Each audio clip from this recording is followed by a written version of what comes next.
You are listening to the Savage FINcast, episode 114, The Present of the Past. Chicago. A criminal mastermind called Overlord held our city in his terrifying grip. Ordinary cops were losing the battle against Overlord's super freaks and mutants. Then, a miracle happened.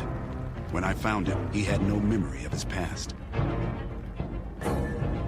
I helped him find an identity and a life.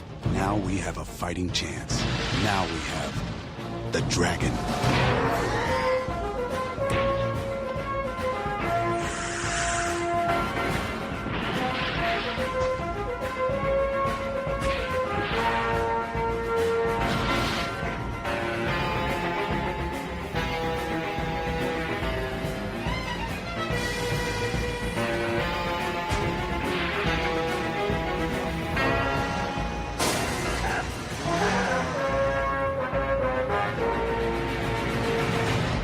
This is the Savage FINcast, the show whose dogs are barking. My name is Jim Purcell. I'm Craig Olsen. I'm Raven Perez. And we welcome you again to another episode of the Savage FINcast, the internet's only podcast dedicated to Savage Dragon, Erik Larsen, Ant, etc., etc. How you guys doing? Doing good, fella. Wasn't talking Not to too you, Raven. I was shabby. talking to the audience. Oh, how's the Are audience? you expecting them to respond? In my mind. Audience in my Hey, mind. listeners. How's it been, Millions of listeners? people shouting back. Yeah, it's a bit of a pain, really. We should keep it down. But seriously, though, boom, shish. How are you guys? We don't get together as often as we should. We're working on that. It's the pandemic. Yeah, I feel like we're getting over that hump now, and hopefully things will start. But then we've got things to discuss, like Yeah, unfortunately, a lack of dragon. the situation is going to continue to be tenuous. Yeah. Shall I just jump right into that? Yeah, might as Let's well. take it away with a little bit of news, which is kind of what the fellas are alluding to. Erik broke many hearts, thousands of hearts, Some minds. by announcing that Savage Dragon is delayed until June. Just in time for my birthday. Just Oh, in wait. time for weddings. Yeah. Presumably Savage that- Dragon's The specific issues are the ones... I heard they were being resolicited. So, and the issues in Savage question... Dragon's delayed till June, and the reason why is he said that he wanted to just take a moment, catch his breath, get caught up, just get back on track, on top of things, work ahead a little. Of course, we discussed that he was dealing with his the mother of all writer's block, a writer's block he'd never experienced in 30 years. It finally caught up with his creative ass and put him on his back. Well, cool, he's over it. He's also giving himself a few months to just get a little bit of a foundation before he takes off again. Maybe a little writer's block insurance. So, good for him. Fucking sucks for us. But, I don't know, fellas, how you feeling about this dry spell? Well, it seems like... Well, we have Ant, right? Ant issues are going to continue to come out, and there's that. Ant doesn't count. And then there's certain fanzines in the near future. Also doesn't count. Well, Raven, I guess there's just no pleasing you. It gives us Speaking a of- chance to do our retros. Yeah. Speaking of pleasing yourself, there was we won't name names. If you know, you know, but there was a certain comics movement, gatekeepers, you might say, that swore not to masturbate until the release of the comic that their non-leader was going to release. I'm just saying, who among you in the Savage Findom is willing to take that same commitment? Absolutely not.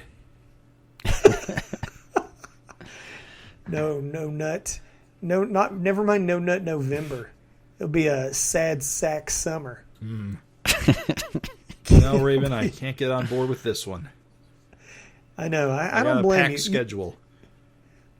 Packed schedule. For guys like you and me, it's a completely different challenge than for poor old Craig. Like, Craig would have to deny his significant other of love. He'd have to be like, I can't, honey.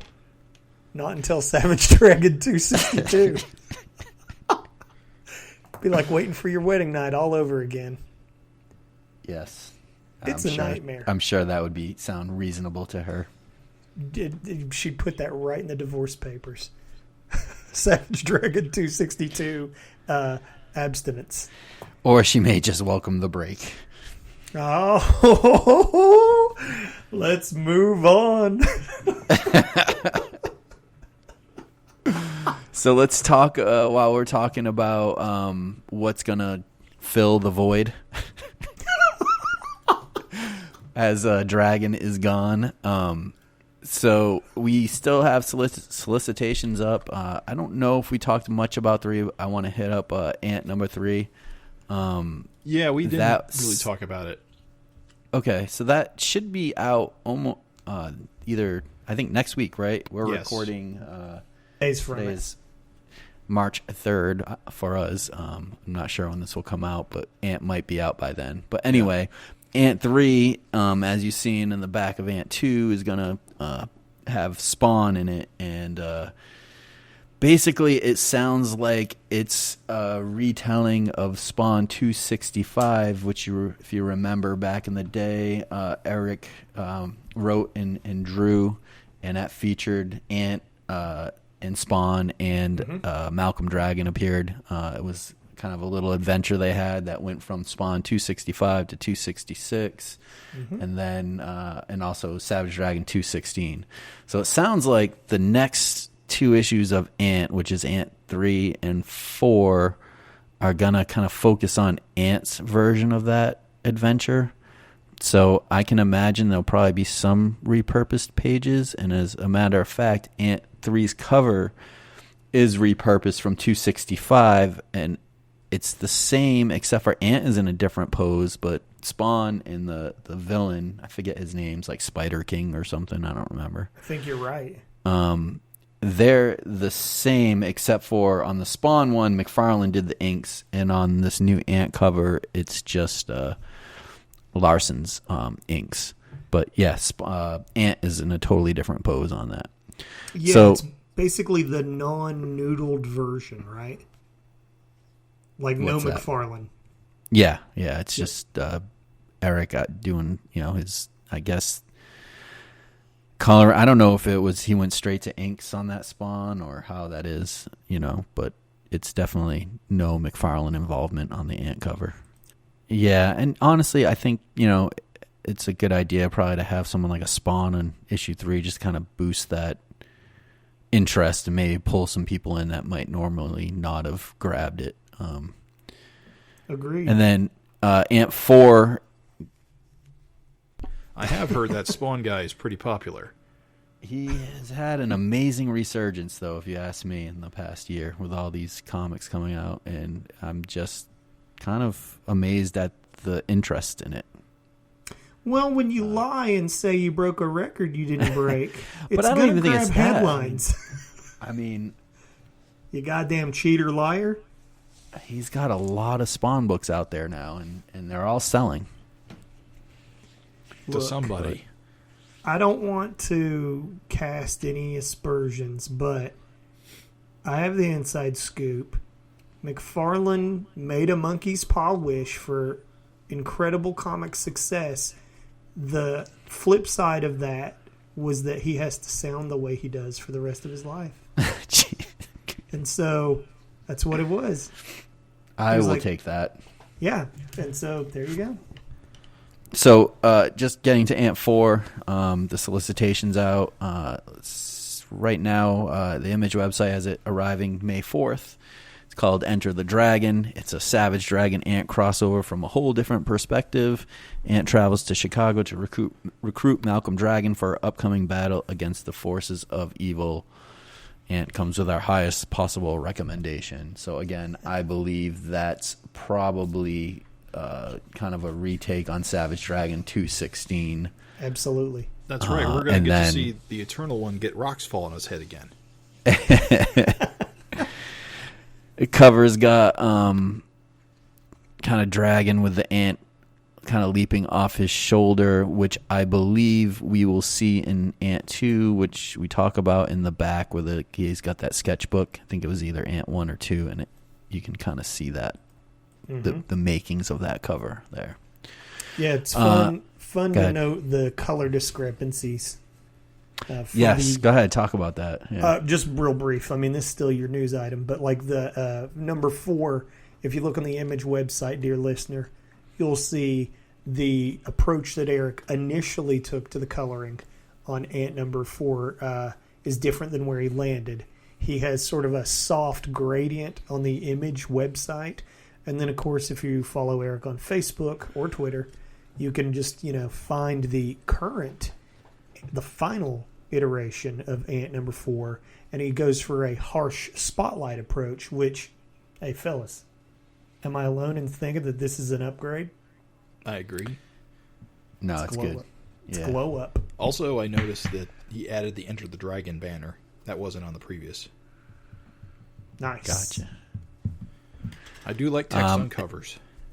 Mm-hmm. Yes, and it seems like an ongoing theme because we have also got the cover, no solicitation description yet, but the cover of Ant 5, which has the title on the cover saying The End, but Erik on Facebook assured readers that it isn't the end of the series, it's just the title of the story. The cover looks like it's some kind of earthquake with, the viewpoint of looking up from the ground as it's splitting and almost like Ant trying to hold the sides together or standing on each side of the split of the earthquake. It's a pretty cool looking visual. And you can find it on Erik's Facebook. Based on the previous 2 covers, my thinking here is the end here is the end of the recap. I think you're right. I think this will probably make for a trade paperback conclusion, and then the next one will be all Erik. Well, on top of that, it's an interesting visual given what we know, since we actually have a glimpse into the future, since we know these crossovers. And it's funny you should mention the Chosen One. Was that his name, the Chosen One? I think it's either the Eternal One or the Chosen One. The Eternal One. Shao Kahn was the looking MF. But the Eternal One or the Chosen One, the guy who gets crushed by rocks, that was kind of the end of the Ant crossovers. Just kind of there was that cave in, and then you really didn't quite know what Ant's fate was. And so it's interesting to see this cover 5 with her, escaping a rock slide or pulling someone out of a rock slide. Indeed. So it's interesting. I think it creates interest even for people who have sort of read those past issues. You can sort of look at this and be like, oh, shit. I wonder what's going on here. Now, Raven, you're an expert on this. Okay. Is her right boob a little too big? On the cover to issue 5, she is rendered as right heavy. However, asymmetrical breasts are very common. I see. Very common. I made a joke once to a gal in college, a friend of mine, and I said, "What's going on, left heavy?" And she said, "How'd you know?" And I was like, "Oh, that was a joke." I was like, I did not know. That was just a joke. I was like, oh, my. Yeah, sure, she appreciated that. Yeah. I pulled an Austin Powers. I was like, how'd you know? I didn't, baby. I do also have to say that the retro trade dress on these really looks great compared to the standard Image ones. Something about the banner makes the style of logo work better for me. Maybe because the Ant logo is so old school looking. I'd say that's it. Yeah, that's got to be it. Yeah, on my Savage Dragon I think it's actually covers, just too big on the standard covers, and the banner makes it be a little bit smaller. I don't know.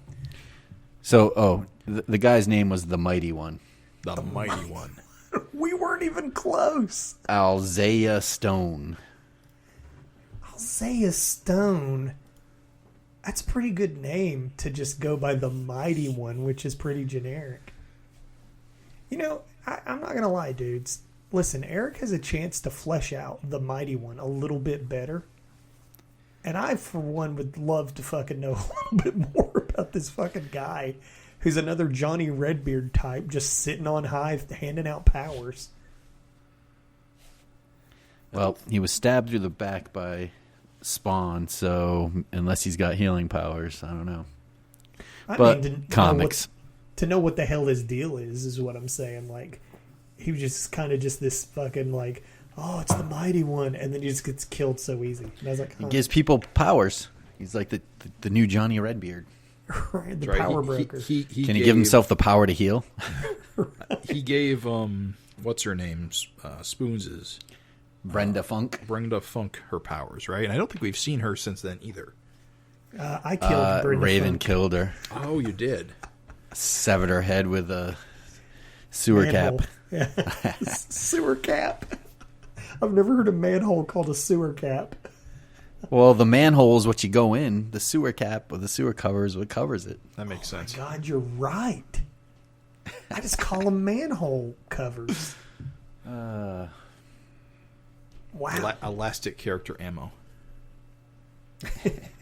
Yeah, to me, like, you kind of had the Mighty One had a lot of build-up.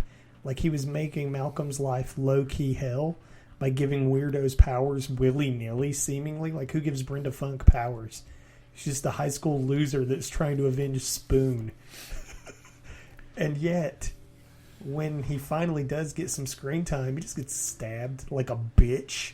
So I, for one, am hoping that these recaps kind of redeem him a little bit, make him a little more interesting. Would you like to see him back? I don't want to see him return necessarily, is what I'm saying. So much as, to me, he was a little bit of an anticlimax, and it would be cool to at least maybe know more about him. I know Eric doesn't need my ideas, but I really like my idea of the entity lives in the helmet. That would be cool. See, that's the kind of thing I'm talking about, Jim.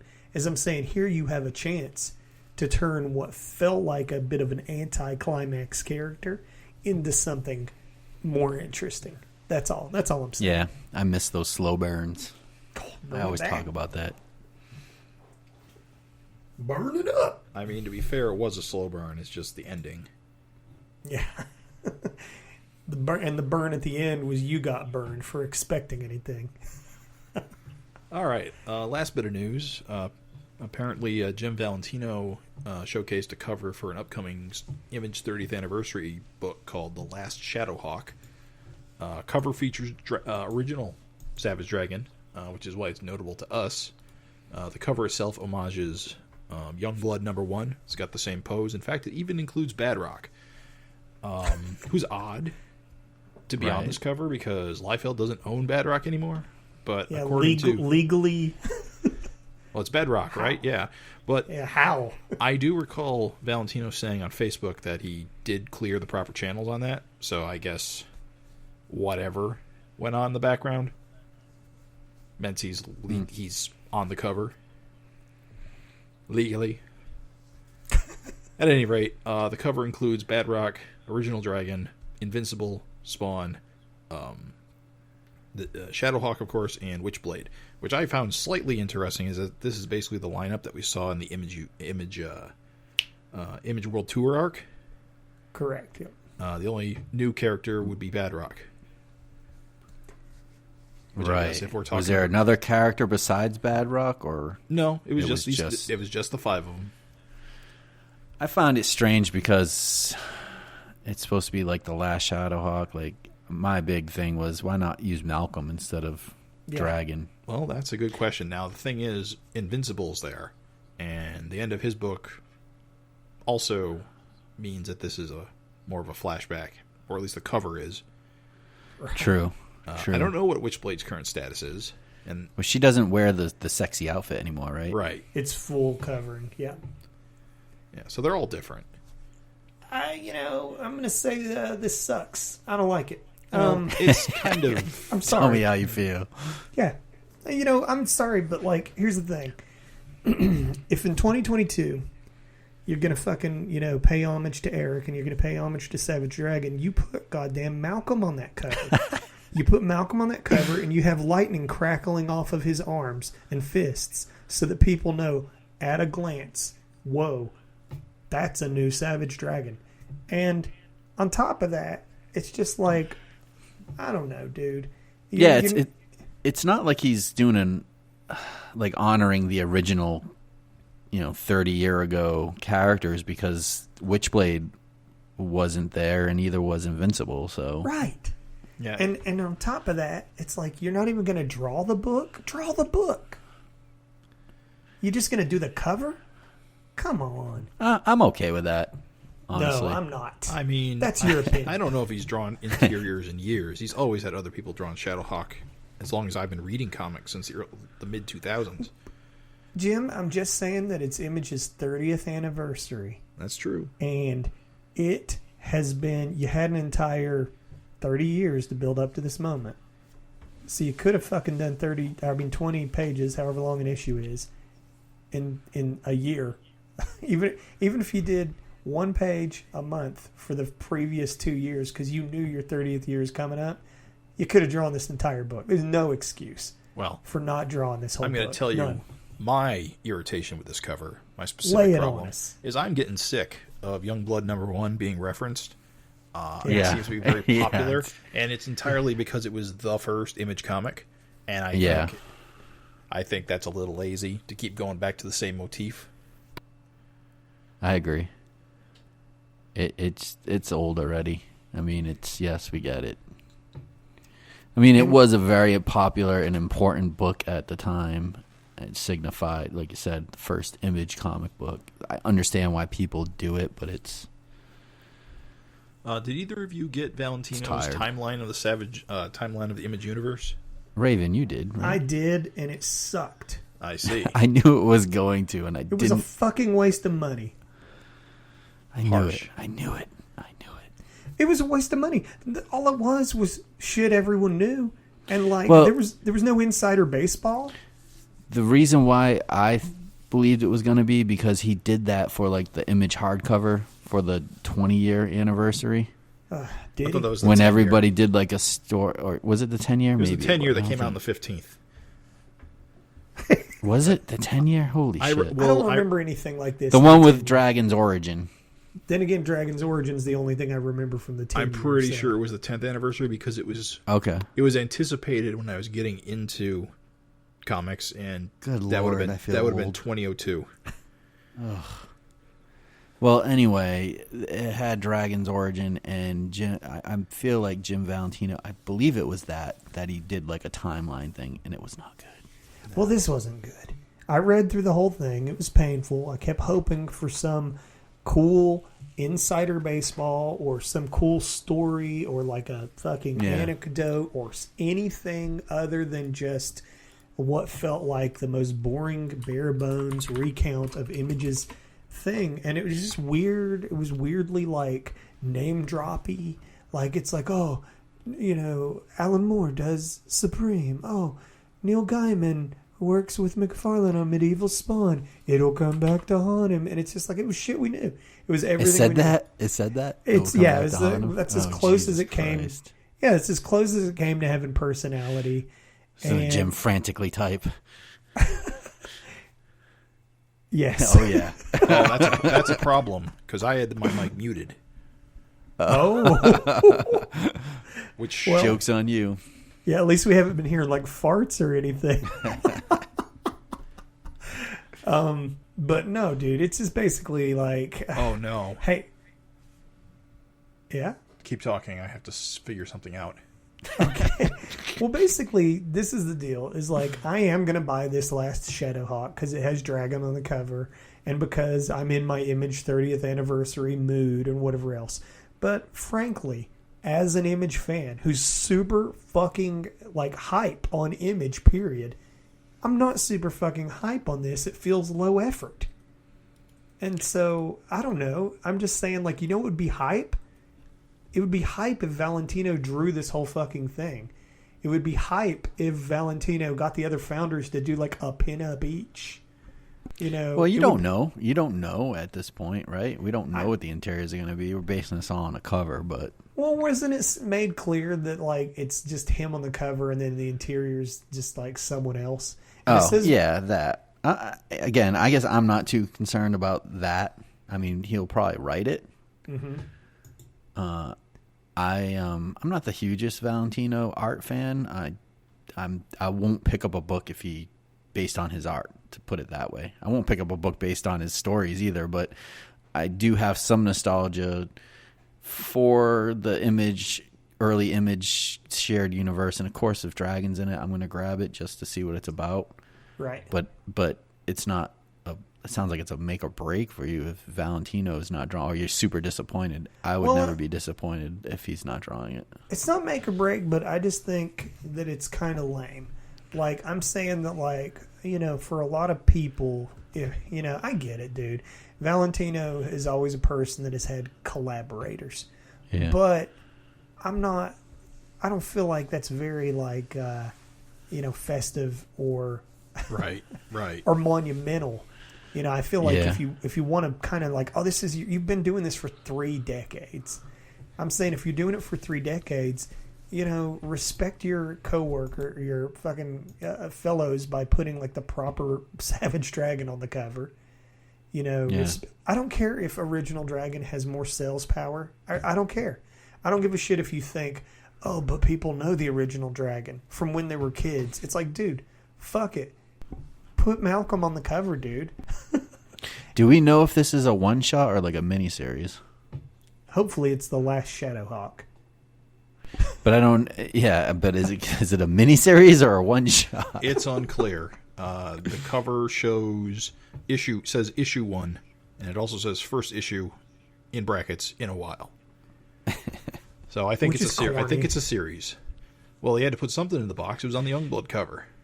Yeah, it might be cool if he's devising like a kind of Shadowhawk the end, you know. Tell you what, I love to be wrong in situations like this. And I am buying it, and I hope it's awesome. I hope I'm wrong. I really do. I think it's worth noting, though, that according to my internet search, Valentino is almost 70 years old. He's like 10 years older than Erik. Yeah, makes sense. So what? Cartoonists... I'm sorry, but like cartoonists can crank out stuff until they are like fucking dead. Do you know how many cartoonists have died at the drawing table? Well, man, he just wants to write, dude. Writing is a lot more fun, Raven. Oh, you know what? Fuck that. I like Angry Raven. It's quite enjoyable. I'm just not going to pretend that I'm hyped for this. That's all. How dare you? I hope I'm wrong. I really hope I'm wrong. And if you love Shadowhawk, send me an email and tell me how wrong I am and convince me. I'm just saying, sell me on why Shadowhawk is awesome. I can't. I honestly can't. Yeah, Listeners. He was never my favorite. Oh, listeners.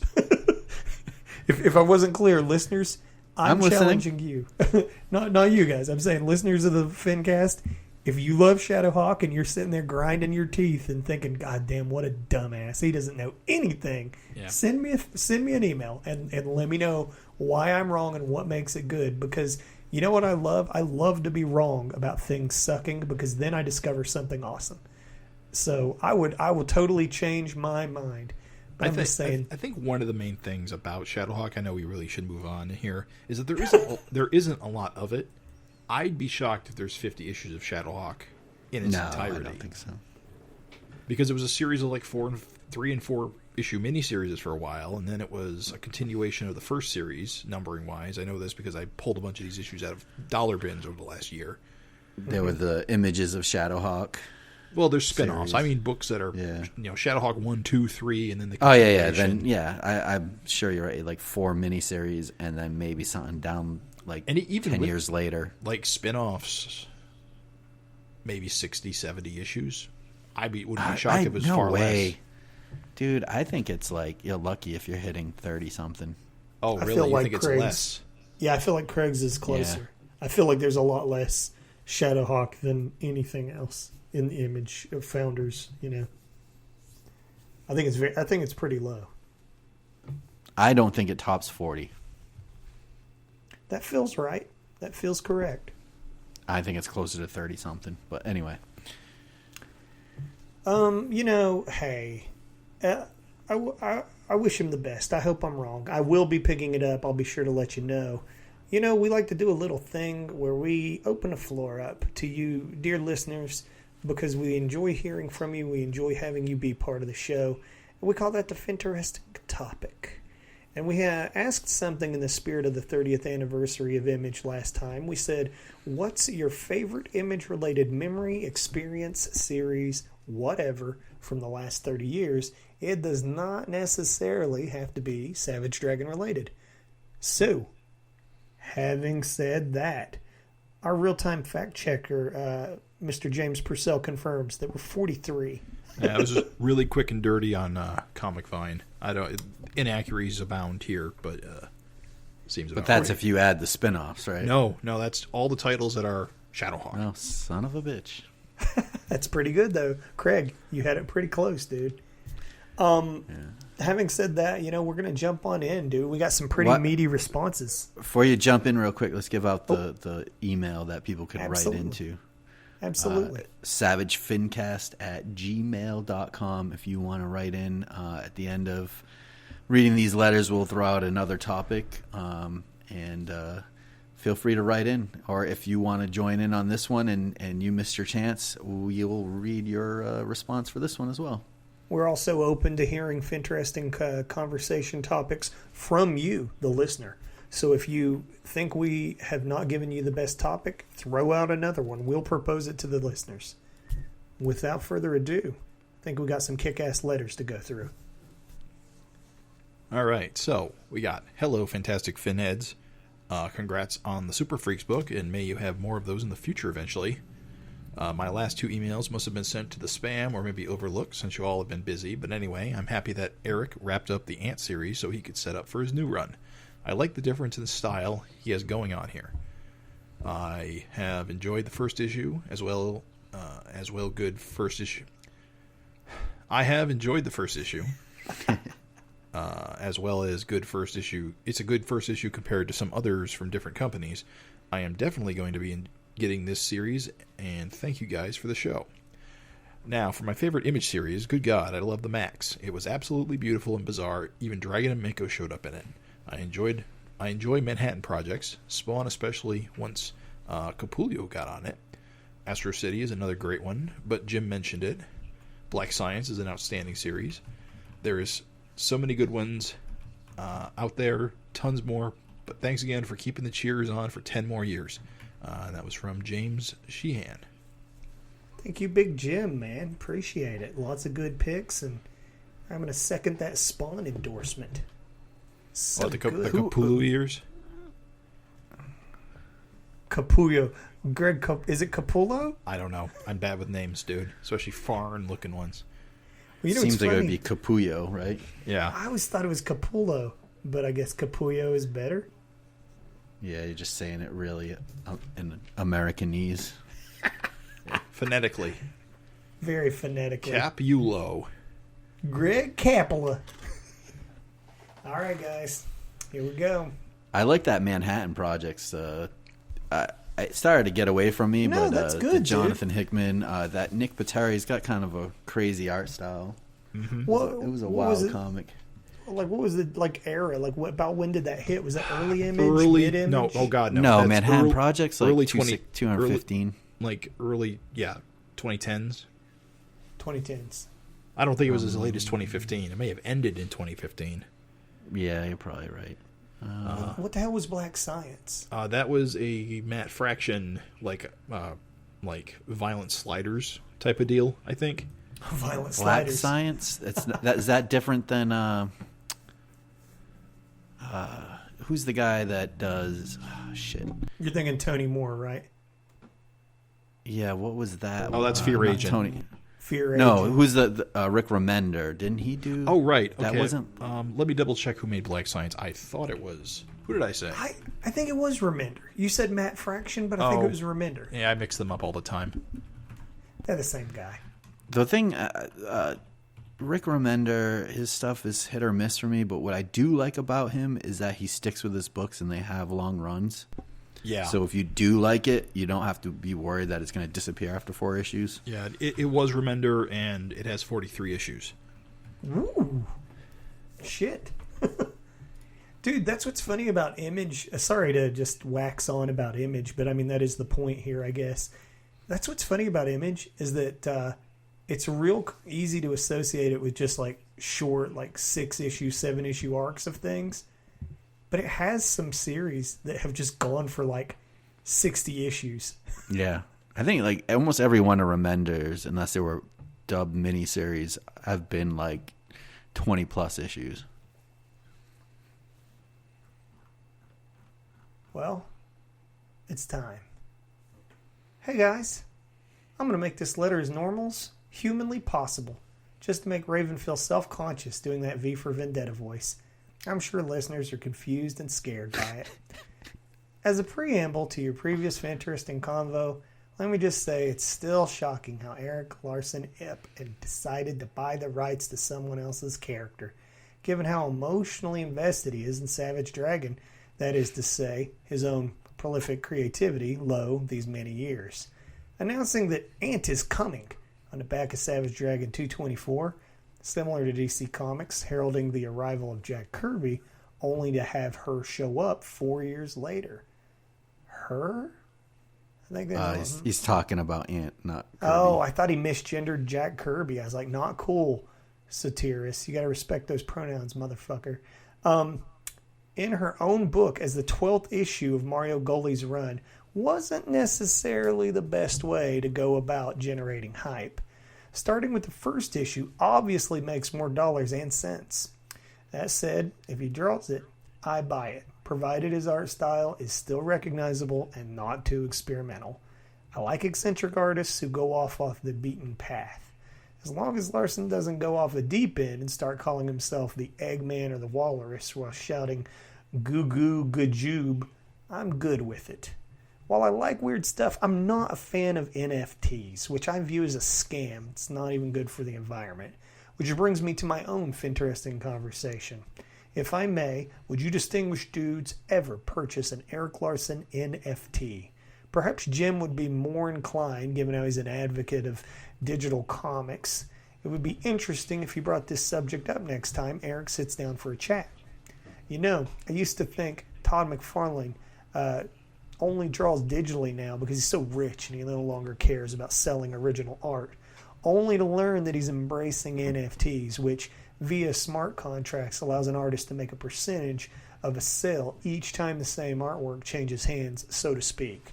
I'll say this about the Toddster. I like how Spawn is still $2.99. And there you have it. A normal letter. Nary a mention of dragon dongs or vaginas. Sincerely, spoken in a normal voice. Brought it to it. Had to bring the character. Sincerely, Satyrus Gravis. P.S. Happy anniversary. I salute the ebullient Bonheim of your 10-year-long bromance. P.S. Shout out to Craig, who writes the best letters into Savage Dragon. By the No way, lies Craig, there. By the way, whatever happened to the missive that Raven said he'd contribute? I'm gonna Good question. Wait. We're not going to... No, I'm going to address this. Over this. Yes, I'm you gonna, are. I'm going to address this right here. Because this is bullshit. I'm going to tell you that. It is right bullshit. Because check it out. I sent in a Lies. letter. I don't Nope. believe it. No, I did. Do you want to know why I'm bringing this up? I sent in a letter, and my little joke was that the letter was going to... Because remember, I've never written into Savage Dragon, right? In 30 years... Right. I've been reading this book. I've never written in. So it kind of Fake chapped fan. my ass that my first letter was going to have to be like full of praise for you, right? So, well, and that's what you get, dude. You lost. No. But check it out. Here's what's so fucked. So I worked really hard and I wrote this letter where I didn't say anything about you. But the first letter of every sentence in my letter was going to spell out the phrase, Craig is just okay. And so I had to work, right? I had to, like, what's a sentence that starts with O?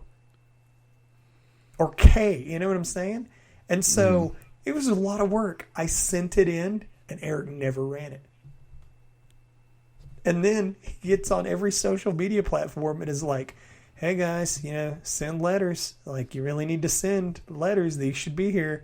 And I'm just like, bro, I sent a letter. Are you kidding me? I very hard worked on letter. So Satyrus, Craig, everyone who was expecting my Craig praising letter. I'm going to try again at some point, but You have to. I'm just saying I got shut down. My first ever letter I sent. And See, that's your problem, not mine. Wait, hold on. You signed it with your name, right? Yes. I find it shocking that you would be snubbed so. Super snub, dude. Maybe you just suck at writing. I haven't seen it. I don't know. Suck at writing? I'm just saying I worked to make this letter.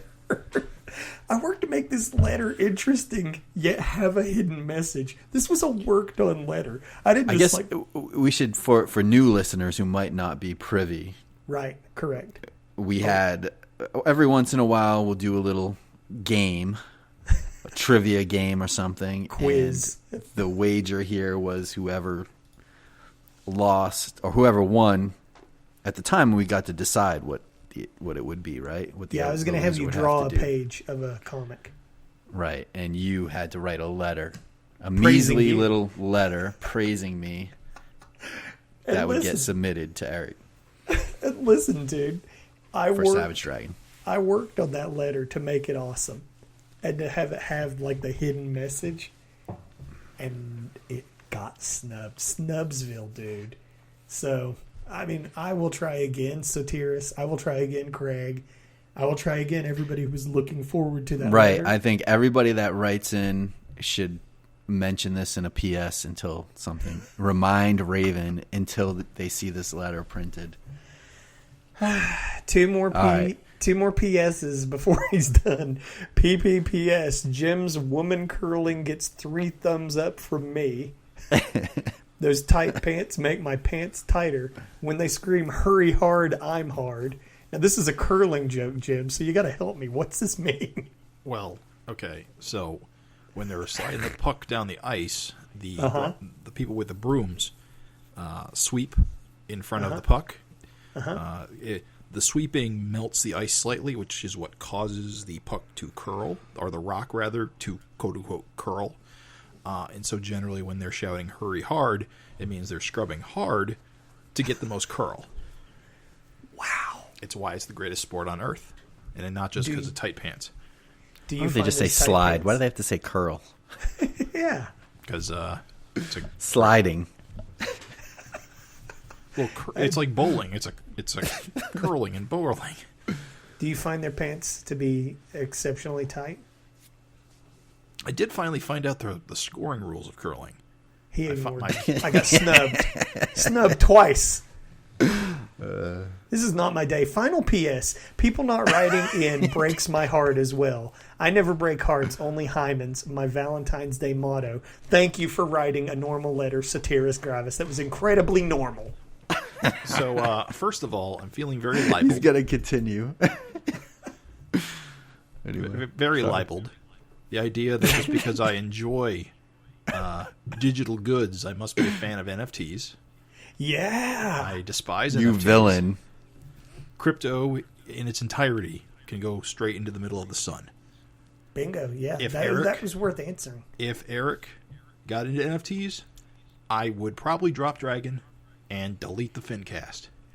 Wow. Whoa. Now, considering, this is what's interesting, considering that Todd McFarlane and Rob Liefeld both did NFTs, I'm just saying it's not outside the realm of possibility that Image, like, or somebody might be like, oh, 30th anniversary NFT, congratulations. That's what I was going to say. It's probably a bad time to announce that we're releasing NFTs for the 10th-year anniversary of the FINcast. Yeah. They're all ugly monkeys with various dragon fins. Fins. They're new Fin tokens. Oh, you're right. So what we'll do is we will source all of the bad fins throughout history. And you'll own your very own. Wrong fin. Yes. Finally, thanks to the power of blockchain, you'll be able to prove that you own fucking Greg Capullo's wonky fin. You'll own the Frank Miller Savage Dragon pinup. Or at least the receipt that you made a purchase. Just the receipt. Just the receipt. You know what? I'm going to answer that FINteresting conversation. Aside that not a lot of people bring up, Everybody talks about the environmental impact. Everybody talks about the fact there's a giant pyramid scam, and both those things are true. But just as an artist, if I can say, a lot of artists are super into it because a lot of artists are, they're normal people. They're greedy. They need money. But, dude, I have seen so many artists get fucked over by NFTs. And what I mean by that is that they're not regulated. And so anybody can steal your work and put it on OpenSea, the website. And so tons of artists have been abused and had their work stolen and sold and profited off of without their permission. And there's nothing that anybody can do about it. Nope. And so nobody talks about that. And I've assumed that the entire time is that these starving artists, creators who want a payday are promised these big $ dreams. Yes. And they buy in. Yeah. And it's not gonna pay off because the person getting brought in, the person bringing them in is more likely to get paid off, as well as like the system that they use to generate the NFTs. That's why it's a scam. Yeah, it's a scam in many ways, but for artists specifically, that's definitely a scam.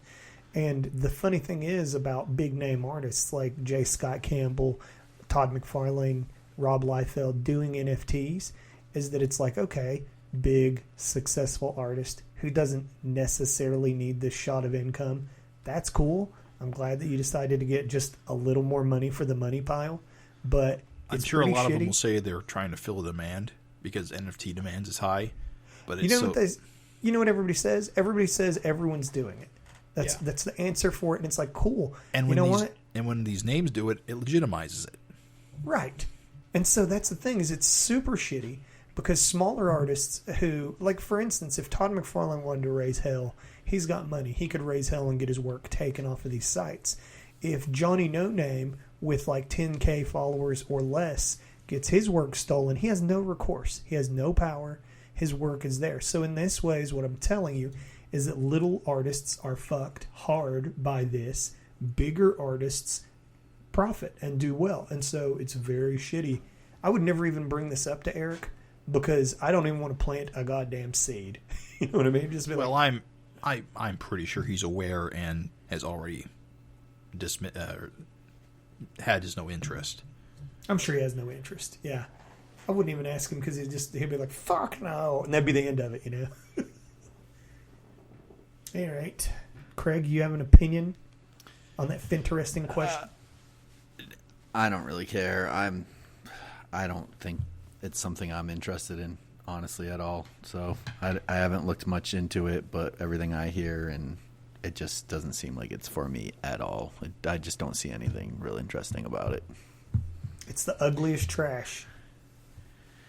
Yeah, I collect art prints and artwork and things like that. You buy real art.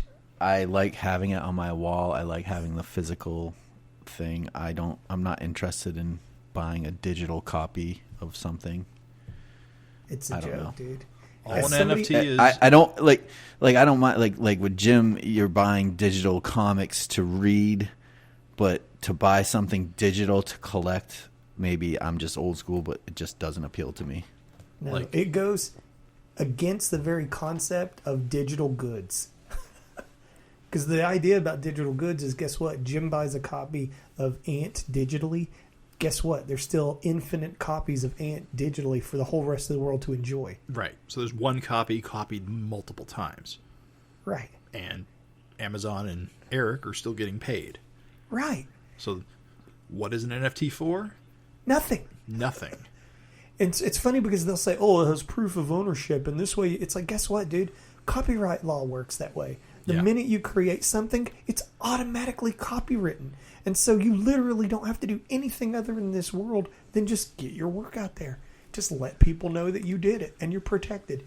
This literally offers no protection. Anyway, enough. This is not the Savage NFT cast. Craig, take it away. All right. So we got a letter from Jeremy King. Jeremy writes, Hey guys, I've been behind in listening to the podcast, but I spent a recent 10-hour car trip catching up on the last several episodes, so I'll just throw out some comments about some of the subjects you've tackled recently.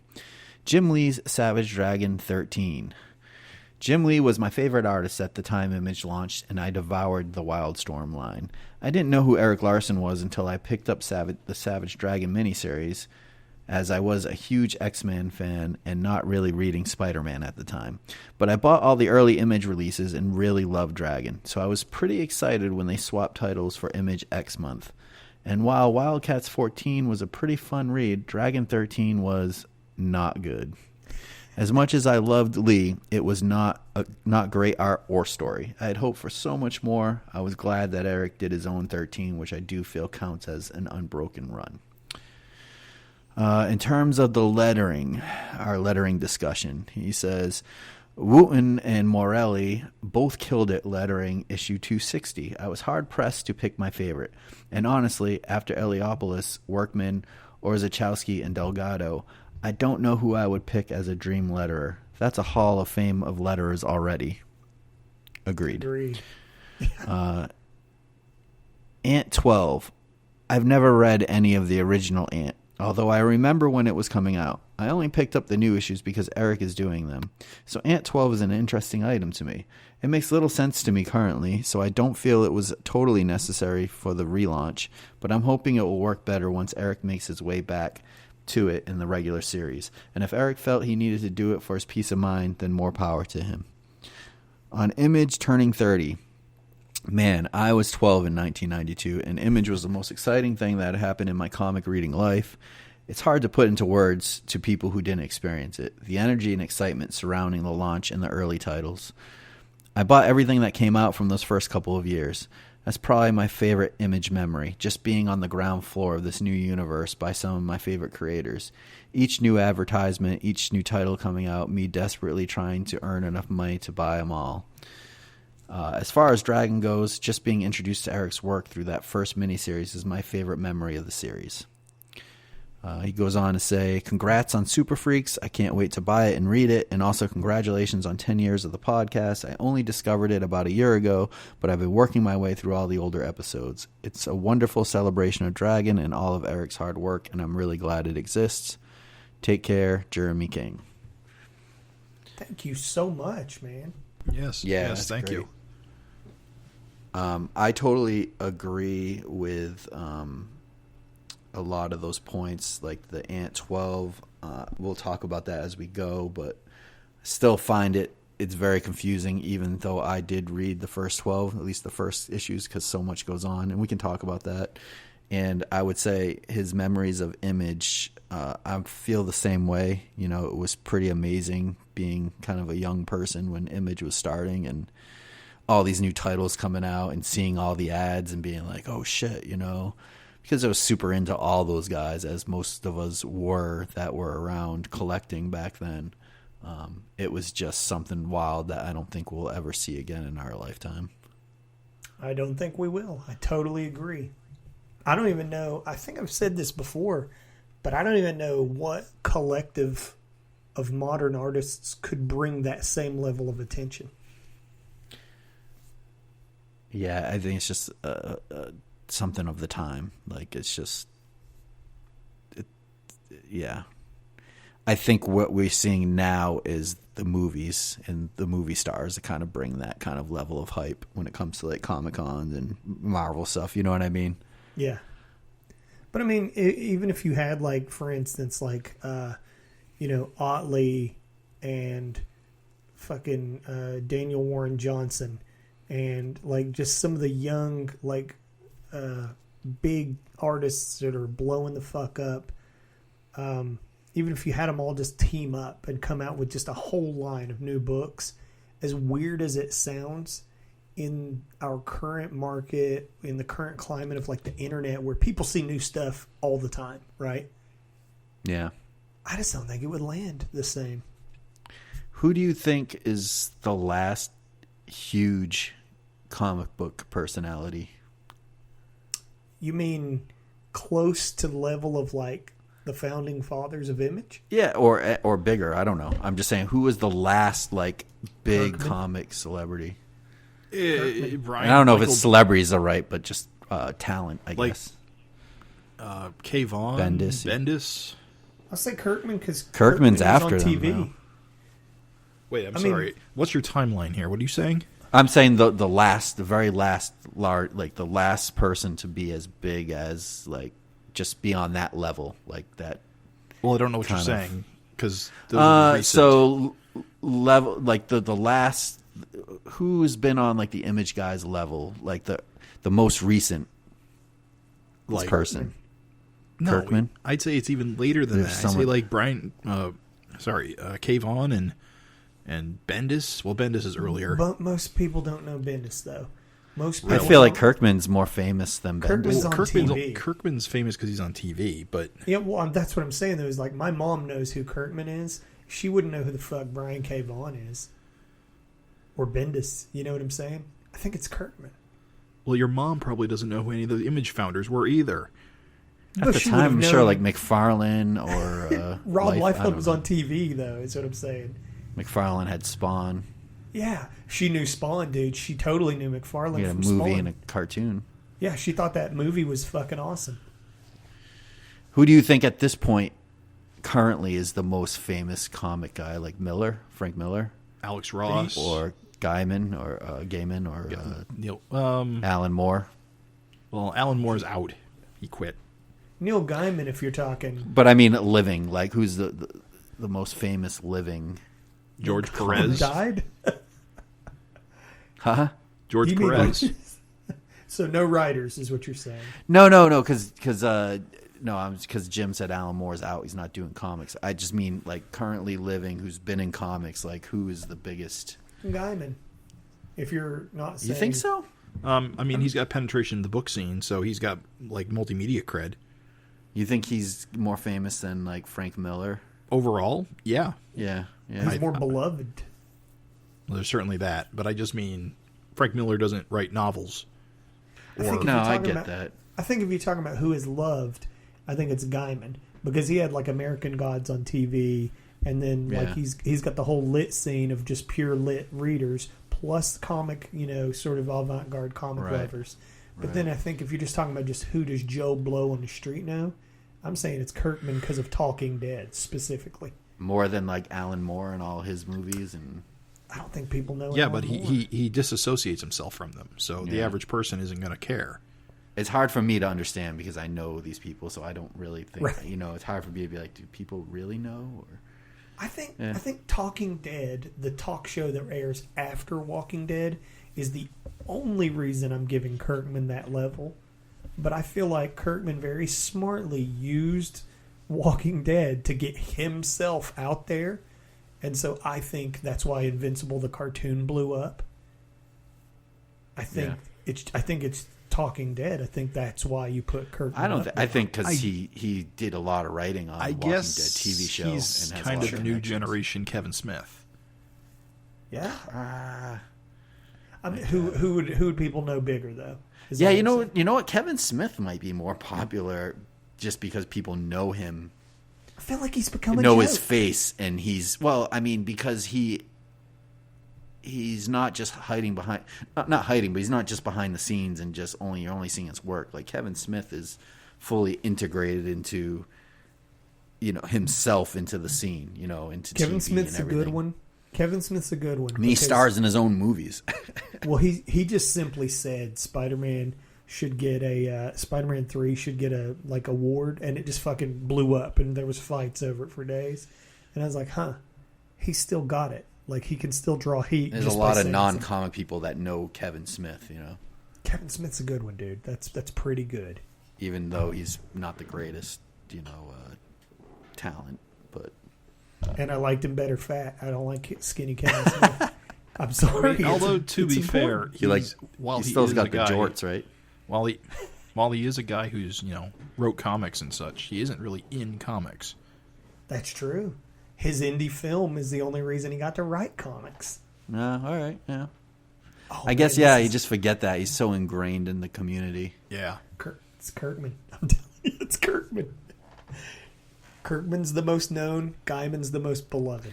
I am not like convinced Kirkman's that well known outside the comic community. But anyway, we've gone on and on. It was just an interesting question. You say it was FINteresting. All right, next letter. Hello there, y'all. This is my quick take on the previous FINteresting conversation.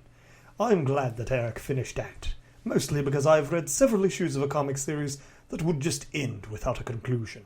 It sucks trying to find information from the writer explaining what happened and what was coming in the future for the series only to never be told. Maybe that's on itself could be the next FINteresting conversation. What series ended it that never had a proper conclusion that you wish would have had one? As for my main topic, my favorite Image comics that I grew up with are, excluding the obvious one, Gen 13. My first interaction with Image Comics. Loved the series and Caitlin Fairchild. Super strong, but mink character. Crimson. My first interaction with Humberto Ramos art and the supernatural genre outside of Buffy and Angel. Battle Chasers. Just for Joe Mad art and maybe a certain redhead. The 10th. I just loved the art. Dynamo 5. Just good all around. Battle Pope. Stupid fun with a really hot Virgin Mary. Teenage Mutant Ninja Turtles. Because I always loved the Turtles, and I loved this version of them. Okay, guys. Wish you the best and congratulations on the awesome news of the collab comic that will be published. Can't wait to get my hands on it. Andre R. So all these are like early 2000 comics, right? Yeah, but I feel that Andre definitely made wise choices because you notice most of his stuff had hot babe in it. So these were, I can tell just by the choices and the passion for the hot character. And also, too, jokes aside, like influential, like his first supernatural book. Like, these were kind of like keystone picks, it sounds like, to him. Like pivotal moments, you know what I mean? So I like these picks. I think all of them have a strong visual or they're fun in some way that is unique to them. I like this list. Yeah, oh yeah. Dynamo 5, that's the Jay Faber, right, Jim? Yes. That one's actually, of all these, it's actually the latest one. It was like... Yeah, didn't Malcolm cross over in that? He did. Yeah. He's on a cover even, right? Yes. So would you say that's like late 2000s? Yeah, I'd say around 2010, 2012. It's like young purple shirt Malcolm. Yes. No? You know, I'll say that what's funny about this list and what I like about it too is that like he's talking about like his first exposure to Humberto Ramos wasn't like X-Men, it was Crimson. And like he talks about, he's like, you know, I like Battle Chasers just for the Joe Mad. Like what's cool is this is like a list composed of some of the reasons like why I like Image. It's like, man, you know, these were like creator-owned properties. Battle Pope. Yeah.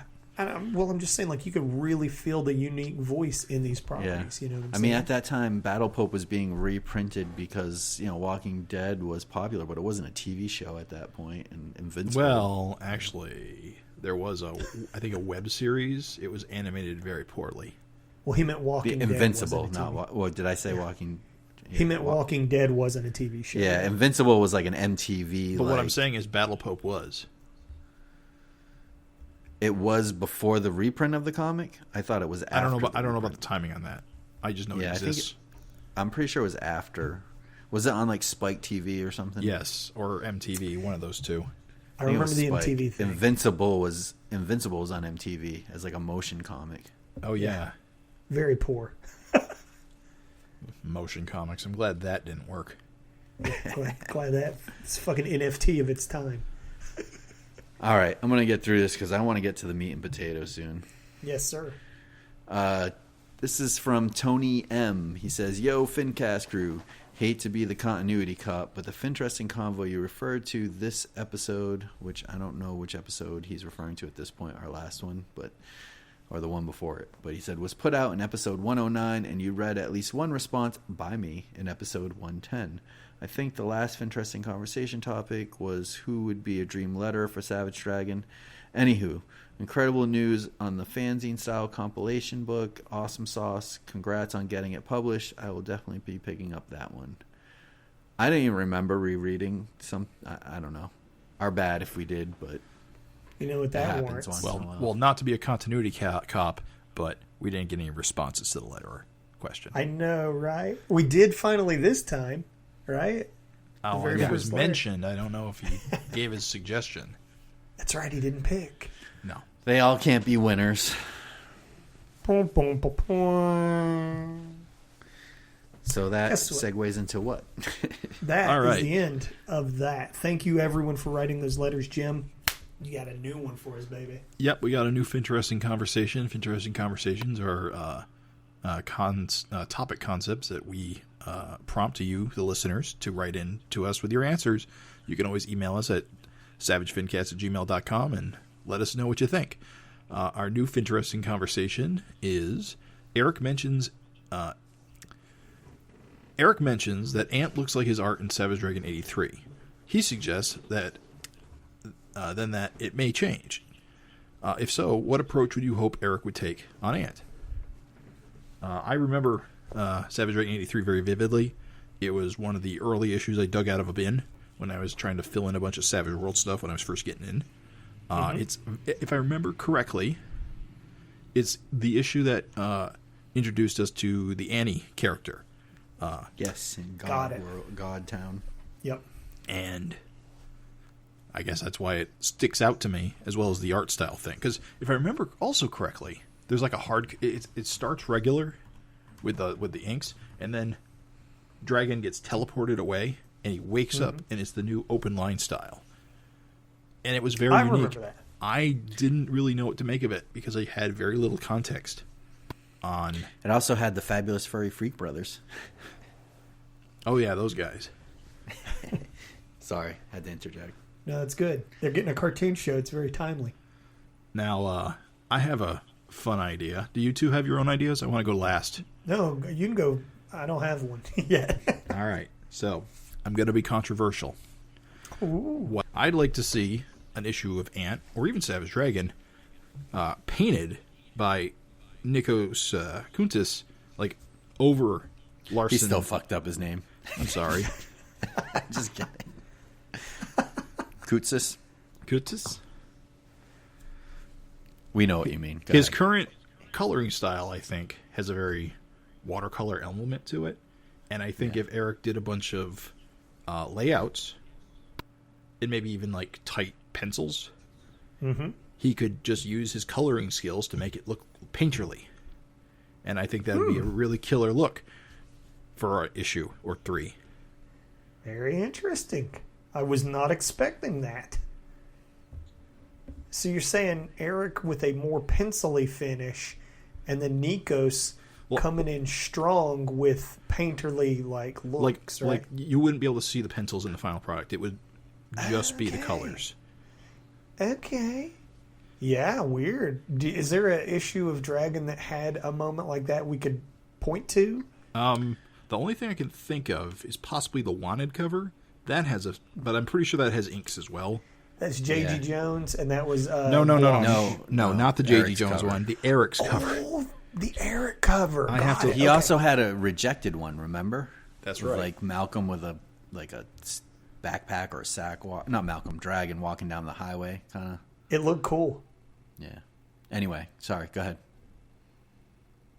The wanted cover is the one with Malcolm. I keep saying Malcolm. Dragon's face on the ground, right, with the gun pointed to his head. Yeah, and I'm looking closely at it, and it's very clearly got Erik inks over it. But they're also, there's a lot going on with the color to make it more grimy and deep shadows and stuff like that. So I wouldn't say that's exactly what I'm talking about, but it is closer. Mm-hmm. I wouldn't say go full Alex Ross. I mean, stick with the coloring style. Just put it over top of the inks. Like, I don't know. I think it would be a fun experiment. That's a good one, dude. Although I don't know how much more extra work that would be for Nikos and whether or not Erik would go for it, seeing as quote unquote his art wouldn't really be seen. Yeah, technically. But you know what he likes to do? He does like to repurpose stuff, and that would technically give him his original artwork and then a second final finished page, so he could later on showcase the original artwork somewhere. Mm-hmm. Just saying. Well, that's a good one, Craig. Do you have yours, or do you want me to go? Why don't you go? I got an easy one. I always thought Herculean had a cool, sort of scratchy look. I know it was a 24-hour comic, and yet I think that it had a lot of really good cartooning. You know, it's just like it's like not his typical rendering style, but it's just you got that solid, you know, Erik Larsen cartooning in action. But it was just kind of like there was something rough to it, you know what I mean? Well, that makes me think of the last Larsen Supreme issue as well. Yeah, I think you could point to that as a good example, too. So if Ant was to change styles, which I like Ant's current style, but if Ant changes styles in the future, I wouldn't be mad if he did some of that kind of like, you know, that kind of like Herculean-looking art. And that's my pick. I would say I would like to see him go in the opposite direction and get a real kind of thick ink line or something, like maybe a Chick Stone type, almost coloring book, like just to see what it would look like. So you get one completely opposite direction, or it maybe would be cool to see. And this is probably just a pipe dream, but like just different people inking his stuff and tightening it up. And I don't know if that's even a possibility. It seems like Ant's going to be a one-man show just for economic reasons. But you know what? I'm going to put it out there for the listener. We're playing God here. We're basically going to just be saying whatever we want. So you know what, Craig? Money's not an issue. Money's not an issue. Well, Erik says he draws too loose, really, for an inker, but that's what it would says. I would enjoy seeing different people inking himself, and maybe even some of the more semi-pro type people just getting a crack at it. I'm just jumping on your bandwagon here. I'm kind of just like cheating a little and throwing in like a second art direction. But you know what? I'm going to agree with you. If there was another like weird kind of direction to take the book, you know what would be a weird departure from the one-man band? To go the complete other direction and have a full team. And do you know what we've never seen in Savage Dragon? Or really, you don't see it in much North American comics at all. I would be interested to see if you're going to bring in a team, the assistant approach, where Erik maybe could still draw the main characters however he wants, but then some assistant draws the backgrounds. There you go. Yeah. So you had that in Cerebus. You know, obviously we had Gerhard, doing the backgrounds with Sim. Guess what? Erik loves Scott Pilgrim.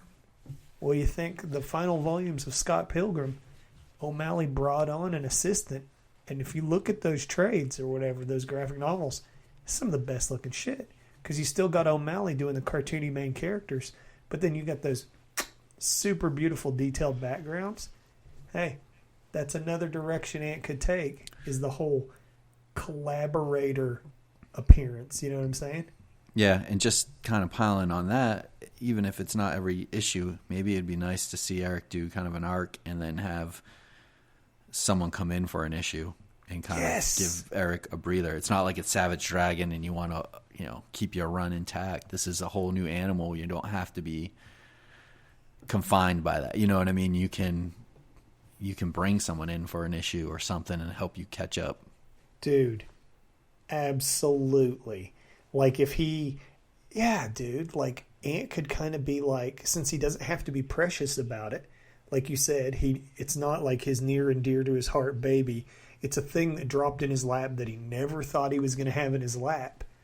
Like, basically, if he was to have Ant almost be like the anti-Savage Dragon, where like he brings on like, you know, yeah, dude, that's a great idea.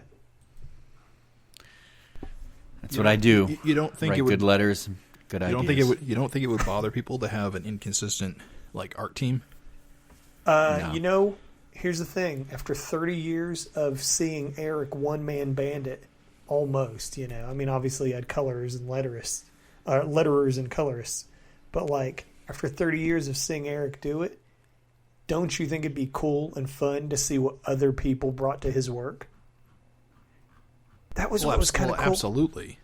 That's what was kind of cool about his Supreme, because you had Erik pencils, Alan Moore writing, and Corey Hampshire finishes.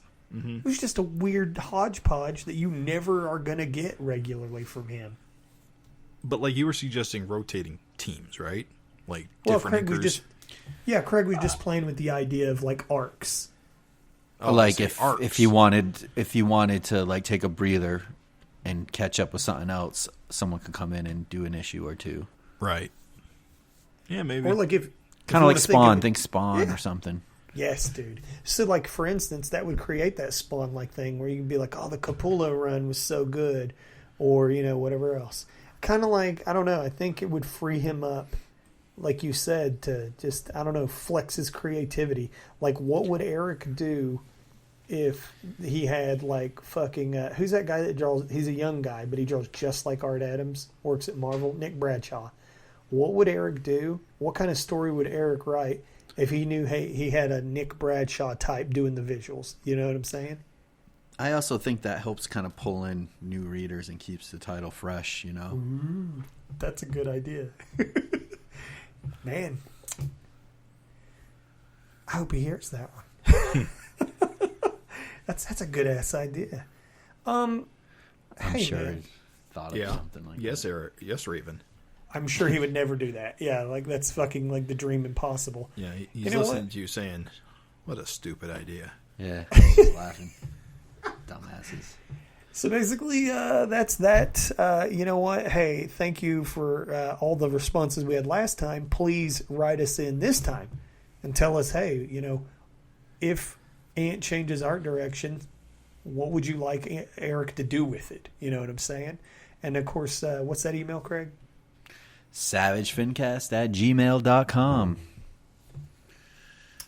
Press the button, send it in. You know, I'm super hungry. I might need It's been a double. while. I might need a double dose of meat and potatoes.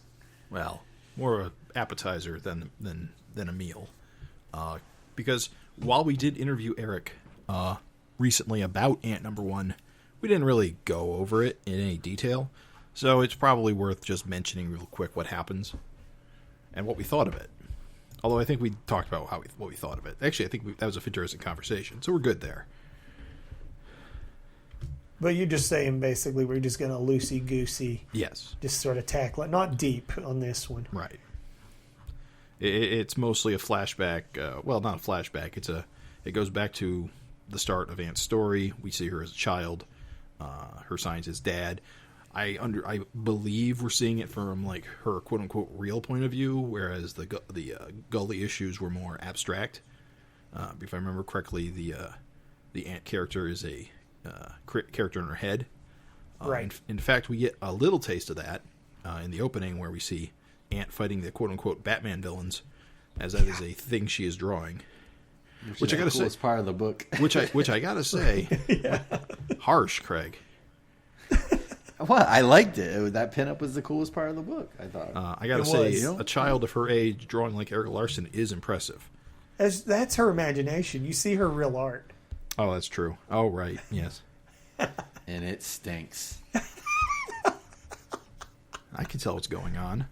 I was terrible at limbs for a long time. Still am. I'm not sure about the name Half Black. It's a little weird. That's Well, that's a legacy. dicey. That's a legacy name from the Paul Dragon era. It Right. is? I'm pretty. No. It's half man or something. Yeah, he Oh. was half man. Oh, okay. My bad.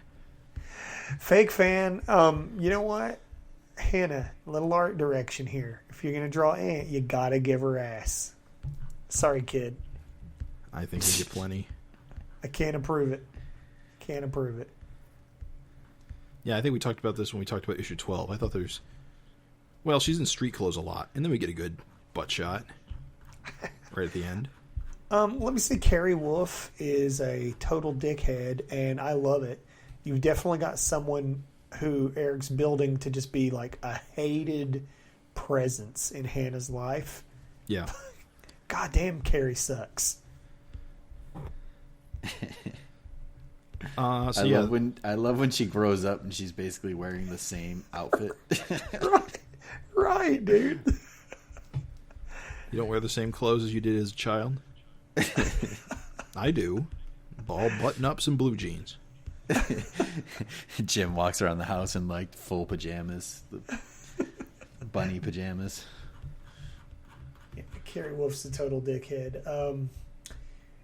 Yeah, man. Basically, yeah, you got a lot of time jump shit. It goes straight from Hannah being a kid to Hannah being an adult. And her epic origin of being injected by a mystery serum by her father.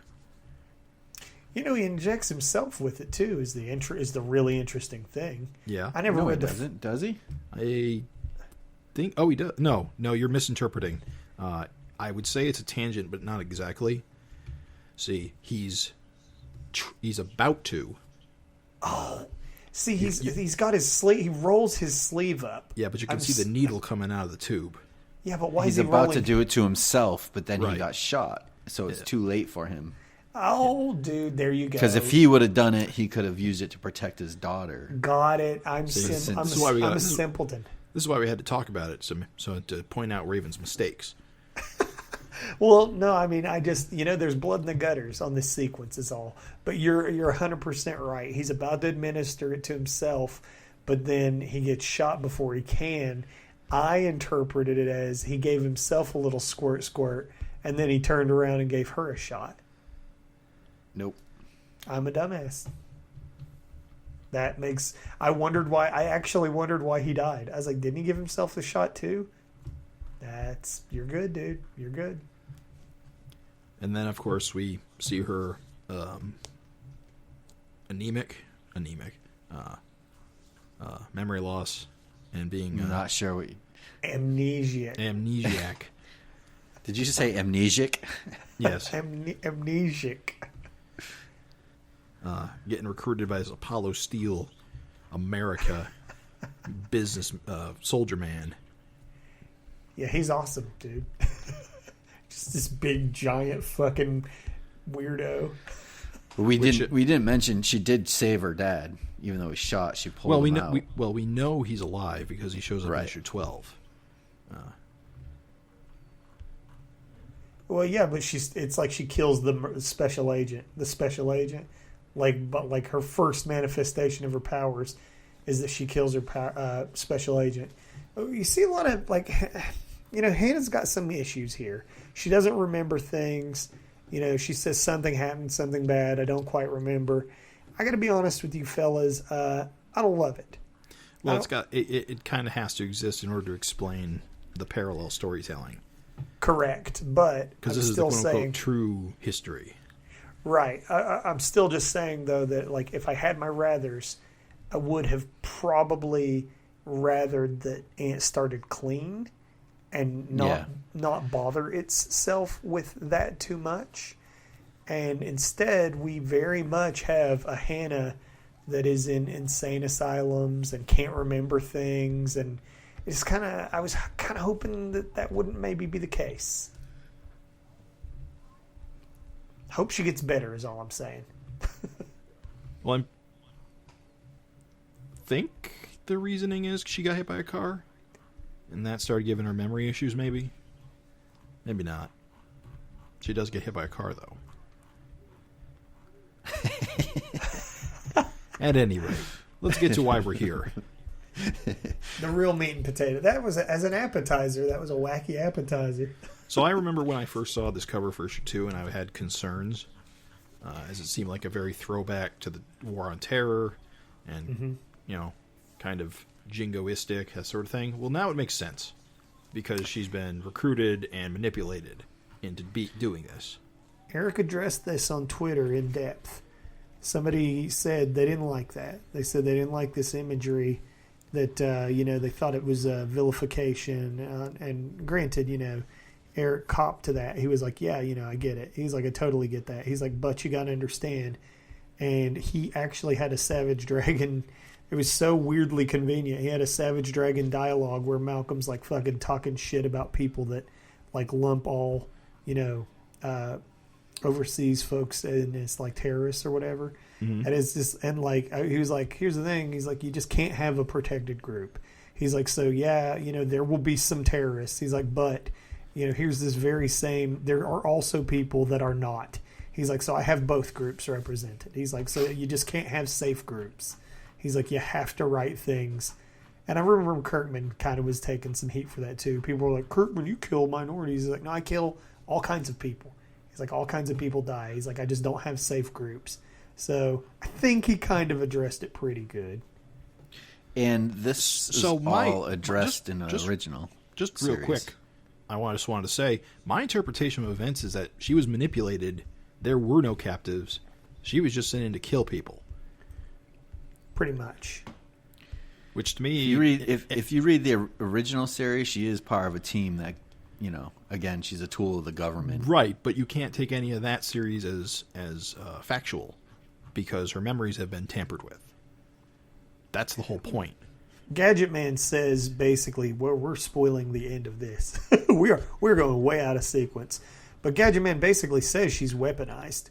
Right. That's what I'm saying. She's a bioweapon, more or less. But what I'm saying is it implies to me that the Middle Eastern people that we see her slaughter are possibly innocent. I don't think so. I don't think that's the way this read. This is the way this read because she says twice in this book that there were hostages. Right, but she's being manipulated. Her memories are being effed with. That's the point. She was told that. That doesn't mean it's true. Huh. What about the other woman that's with her, though? Handler. Gadget Man. Okay. Her name's Caliente. I actually didn't think Erik had the rights to her. I was surprised to see her. He cleared that up in the letters column. Yeah. Yep. Well, he's got the rights to the first 9 issues worth of characters. Yep. But I think it's pretty straightforward. I mean, again, I don't know. I didn't write this, but I think that she's just being weaponized, and this is following up on after 9/11, and she's a tool of the government to fight insurgents. But the fact that they don't find captives at the end suggests to me that there were no captives, which puts into question everything. That's such a better interpretation. I thought these people are self-defense. This is self-defense. I thought she flipped out and killed the captives too.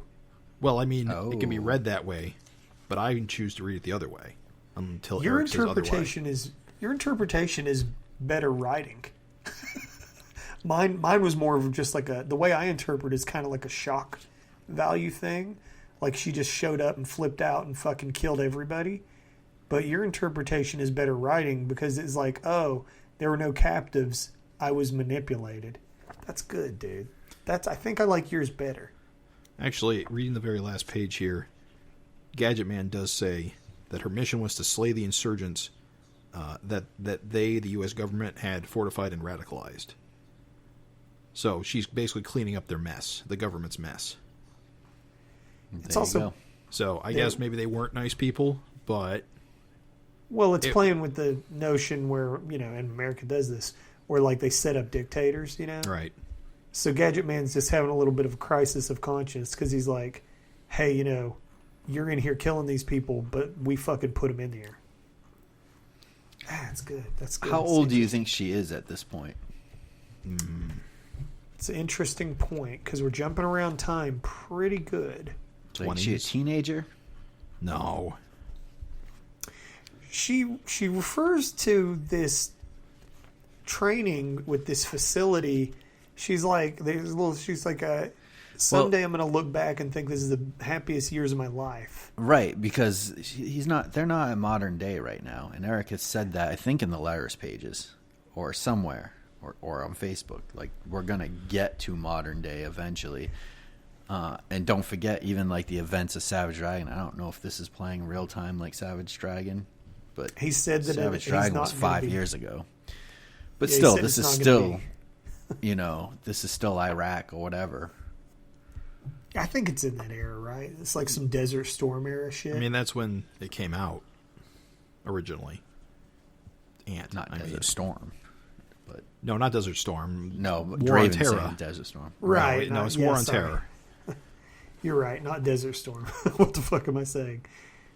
Desert Storm Well, 2. I think you're right, Raven. I think in the original Ant series, they refer to her fighting in Desert Storm as a kid because the time is all wacky there. So there might be something to that, but I don't think Erik's writing that at all like this. It is so pathetic that we've had so many like overseas wars and shit that we don't even know what the fuck war this is. It's like, No, it's just because for me it's the timeline, like Right. because when this came out in the early 2000s, 10, 15 years earlier, Desert Storm made more sense. I get you. Yeah, I get what you're saying. To sort of do more to like jerk us backwards in time here a little bit and do sort of more of the like as we go blow by blow kind of thing. This interior cover, the secondary cover with the big indomitable ant faces the apocalypse. This is just a fun splash page. I like this. With the solid yellow for the background. Yeah. I like the layout. I like the, approach to the coloring. I just think the knockout where it's just solid yellow is good. I think it just really has a kick-ass visual. You're a color theorist. Is yellow and red like opposites? You know what's so funny? I'm a colorist who doesn't use color theory. I see. So I would have to Google the color wheel and see if they're opposite. I would just invert the colors in Photoshop and double check. Color I believe some of these pages, like the one where the mother comes to visit, are basically redrawn Mario Gully pages from earlier issues. Sure. From the earlier series. In fact, her shocked, angry face doesn't look very Larsen. No, I'm definitely pretty sure I've seen the Mario version of that. I don't have the pages up, but for Facebook users, Erik started a gallery for the swipes and homages and stuff that he's That's doing right. for I Mario. forgot. Yep. So if you're interested, listeners, in seeing exactly which pages are like kind of lifted right from the original series, he has it out there for everybody to see.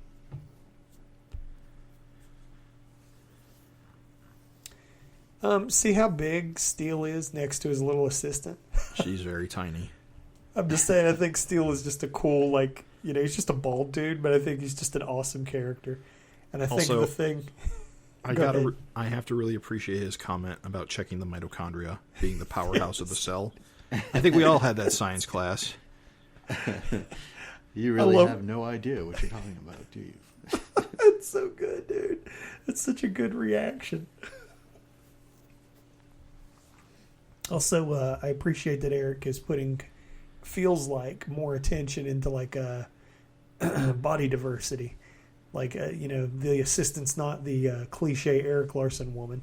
No. It's cool. It's good. I like it. I like the attention.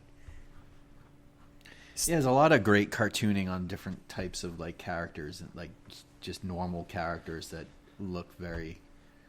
Now, to be fair, we're not sure which ones might be Mario drawn because, like the bully's design is straight out his. That's true. I do think he redesigned Gadget Man. He did. And we saw some old pictures of Gadget Man from the original 12 issues. He's more handsome, right? Yeah, he's much more handsome. The way Erik interpreted him is intentionally more kind of dweebish. Well, with a name like Gadget Man, you have to be by law. Right. Did you say Carrie Wolf's design is more Mario? I think it's straight copied from the Mario design. It's good. It's a good design. So, Ant's mom triggers this, like, fucking... She hulks out and breaks out of her facility just by the mere mention of Ant's dad. And, like, what is Ant's mom kind of, like...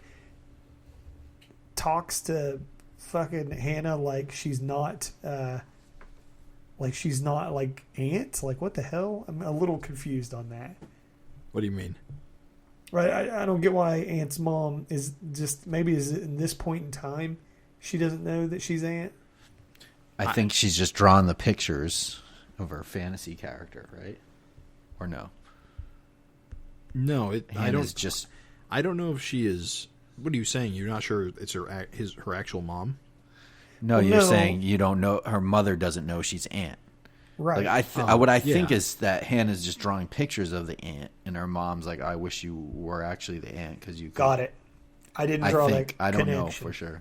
All right, that makes I gotta sense.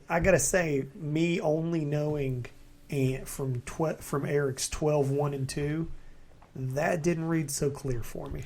So let me ask you guys a question because I don't fully understand this. Unless, Okay. She was drawing pictures of the ant as like a little kid, but she wasn't injected Right. until later. What a wacky coincidence. Although I think So it may be implied that her father based it off her idea. Yeah, that's how I gathered it. I gathered that she just had the imagination, and you kind of get the suggestion of the DC characters that she was a comic reader. And so she just had it in her mind to, like and have superhero visuals. And then I guess, like, she used that M&M thing, inspired her dad. It's like just like an M&M, a thin shell.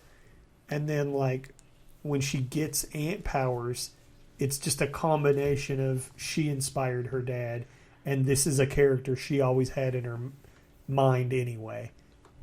Is that how you guys get it? I don't know. I have no idea. My head hurts thinking about it. I got to be honest. This is my only criticism right now with Ant, is I think that it still has a little bit too much baggage. Where it should. I agree. I agree with what you said earlier. I wish it would have been tied up in like issue 12 and almost started fresh. We don't really need to rely on the old series for the new series. I gotta disagree with both of you. Ooh. I don't think it's made better by being by references to previous, but I don't think it's that confusing. I find it pretty straightforward. Like, the only thing that might have confused me is like what set her off. Well, the last thing her mother says is maybe your father would still be alive. So to me, she's getting triggered by the guilt, and that's really all there is to it. Well, I got to be honest, man. I'm not confused. I mean, this is all clear. The narrative is clear. Like, we're moving through. I think you're both thinking too hard about things that are. The little details are what's getting me. So, Right. like I'm saying, the broad strokes I've got. But, like, when Hannah's mom's like, sometimes I wish you were Ant, it's like I'm thinking to myself, I'm like, okay, wait a minute. So she knows about Ant, but she doesn't know that Hannah is Ant. Right. Why was she? Well, it's because of the She's time been in an thing. insane asylum. In fact, I'm pretty sure her mom's just thinks she's in the crazy house after her father died. I'm just going to say it. It's because I read fucking issue 12, and she's, like, hugging her mom and shit. Like, it's like, issue 12 kind of fucked with my mind is all. Well, remember that takes place in the future. I'm saying it messed with me. So I guess my question though is, why does she reference the ant in the first place? Is Ant someone that's in the news, or is it because No, that's she's all talking Hannah about does the is draw drawings. the ant? The drawings she So- made as a child, the fantasy world that she made for herself. Her mom wants her to wishes she, could be the superhero of her fantasies, not Gotcha, knowing so- Right. knowing that she's already has the potential. Right. I get that now that you've explained it. I'm saying that I felt that perhaps that's not going to be necessarily clear for everyone. Yeah, for me, it was not. Is it like that dominated her childhood drawing this ant? Like, I mean, it's not Raven, clear. how many years did you draw? How many years did you draw your Raven's Dojo characters? How long did Erik draw Savage Dragon? I get it, but it's not it. clear that to me, that she's obsessed with the character, or if it was just kind of like a one-off thing that was just strange that she. I think I don't understand the tie of. It's like a little, for me, it's a little stretch that like the ant kind of looks like her drawing. You know what I mean? It's like, a pacing. Is there something more to that, or I tell you what it is. It's a pacing issue because he's moving along so quick. Because here's the thing: is we see Hannah draw Ant as a kid, right? yeah, And for people who have heard or read interviews, that Ant is a character that Hannah drew as a kid. However, I'm not taking that. I'm taking what's on the page. yeah. But I guess in the drawing regular Ant series, You see the her regular drawing series, Ant's character. You see her drawing Ant as a kid, but a lot of people abandon. You don't know if she's like obsessed with the character. In or fact, obsessed I'll with bet drawing you anything. Her father talks about it in issue 1, because again, that's where he got the inspiration from. Yes, but she's still a kid in that scene. Yeah. Well, how many people draw as a kid and then quit forever? Well, Yeah, the you fact draw that for like 4 the fact months that her and then that's mother it. mentioned it suggests to me, on its own, that it was either an ongoing thing or it was enough of a big enough thing to be memorable. I feel like that's asking perhaps a bit much. I think the original series probably fleshed that out more, that she was obsessed with it. I would say probably if you were reading the original series, it wouldn't be so strange to you. You'd be like, oh yeah, she drew Ant all the time. Here in these, In the first issue, it's even the father is like, who's that? So he's like seeing it for the first time. So it's not established that she's like. Well, let's go back to the first page real quick. You realize this is a fantasy, right? That she's having in her padded cell? her kicking the guards. Yeah. This No, I is thought that this was a is flash this, forward. This is the imprinted mission that they've been manipulating her with. This is in her head. She talks about it in the dialogue in the cell. Then later she goes and does it for real. Holy smoke, that is a good take. I guess you're right. Yeah, it's a subtle, but She's it makes actually a lot of narrating sense. like she's a comic book. Well, to me, I took it as that was a previous mission, and now she's back. I thought it was a previous This mission. is this is the imprint that they've been manipulating her with. She's being mentally manipulated. That I interpret it how Craig did though. Like that. To that's me, exactly it's either how- it's either a previous mission or it's the events that happened in this book, and now at the beginning of the book, she's kind of going through what happened. Because if you look at like when she's actually out doing the stuff again, it's the same pink boxes. So in the beginning, she's in her cell. Her inner dialogue's a pink box. She's recapping what happened, and then you see what actually happened.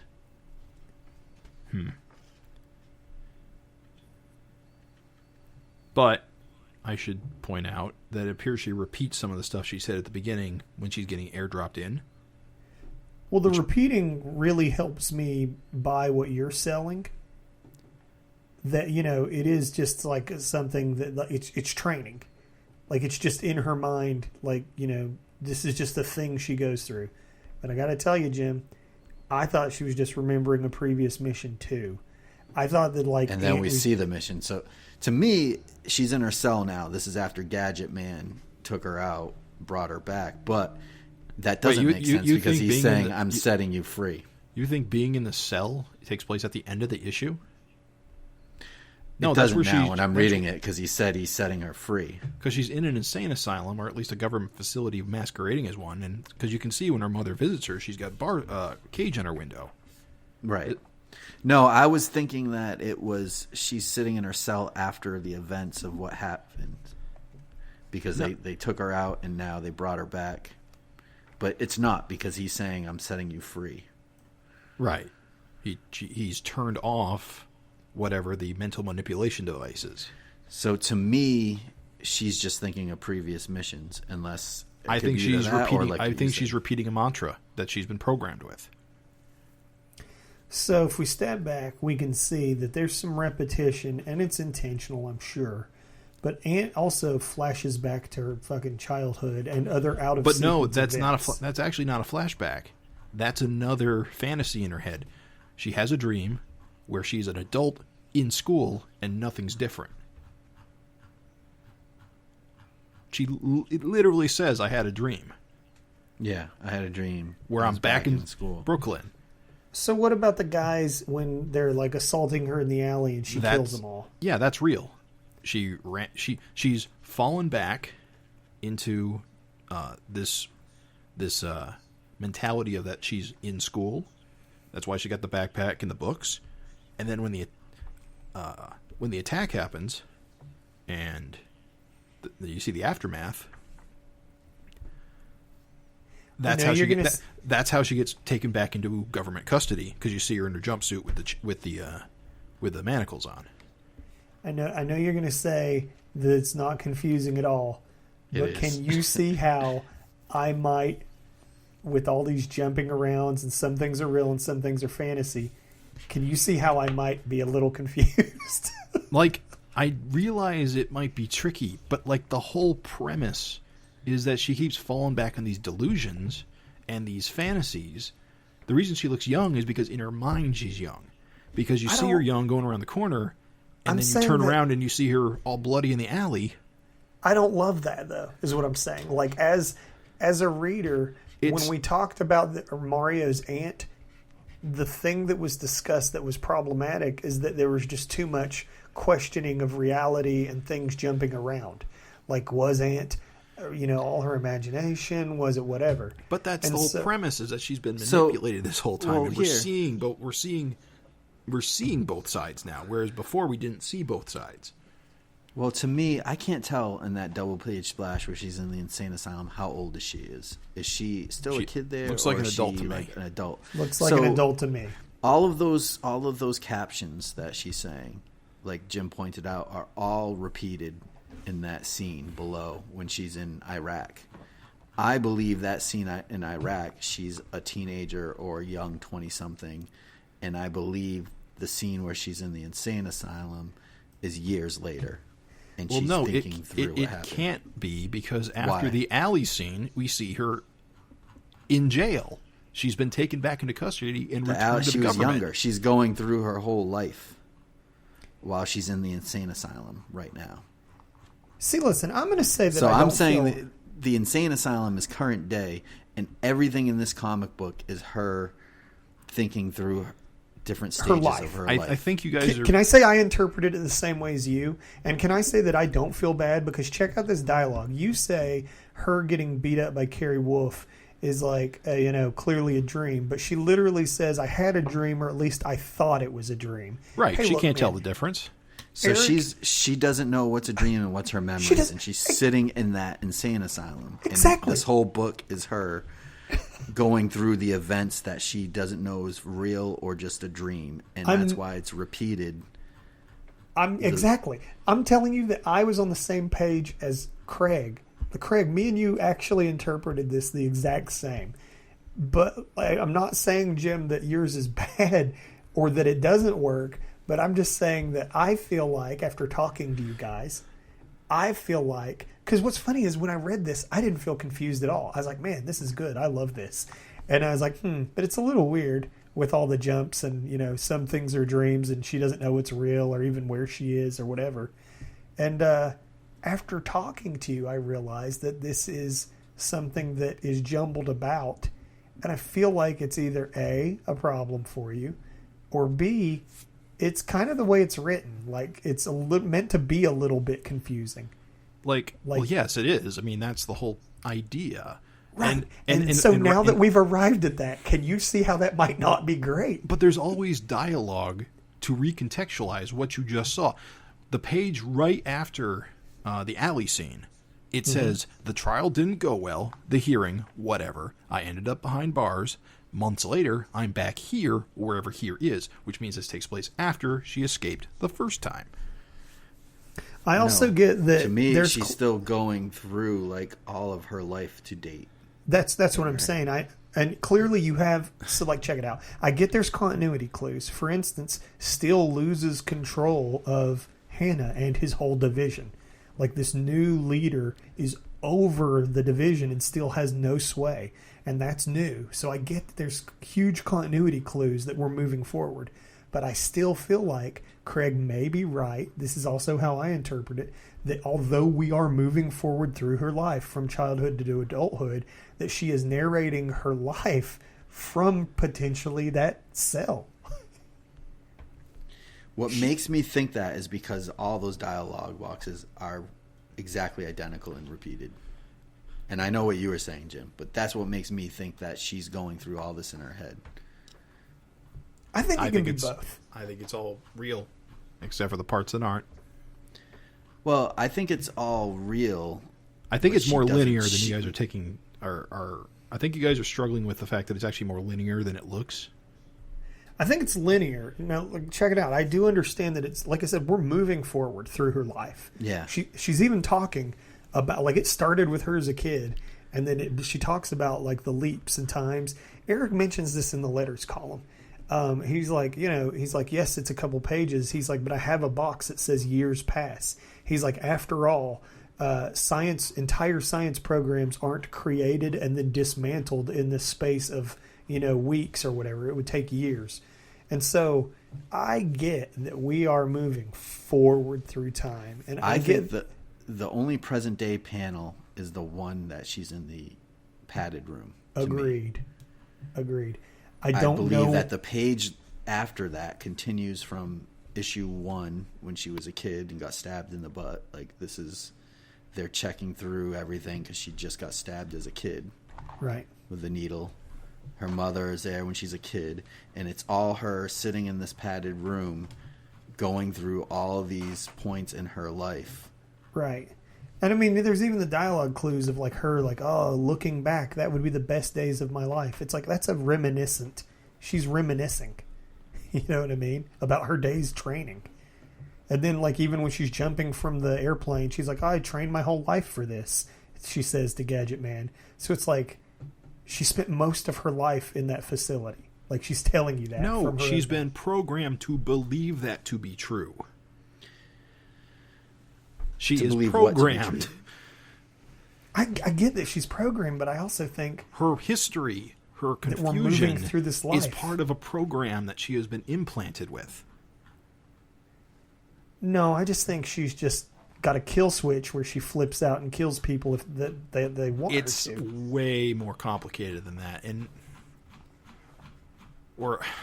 I don't know. We're gonna have to talk to Erik to confirm this because I don't understand why this is hard for me to explain, or why this interpretation seems so radical. I don't. Because it seemed very straightforward to me. This felt straightforward to me before I started talking to you, too. Like, I think she's programmed, but I don't think huge chunks of her life are fake. I just think that I do believe, I like your interpretation. I think this is the only part where we branch, if I'm honest. I think we're getting more confused talking about this than we actually are. I think that we are all on the same page that this is moving forward. I think we're through her life. I think we're all on the same page that Hannah is clearly alive and looking back at her life from whatever point in the future, right? Like, these issues take place in the past. I think the only point we really vary on... But I guess I take it as it takes place in the present of the past. What? This isn't... to me... I think the implants... Hannah in the Cell is in, like, 2002 or 2003.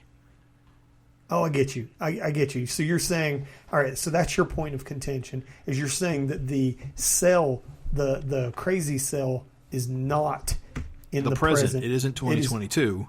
It is in the past. Yeah.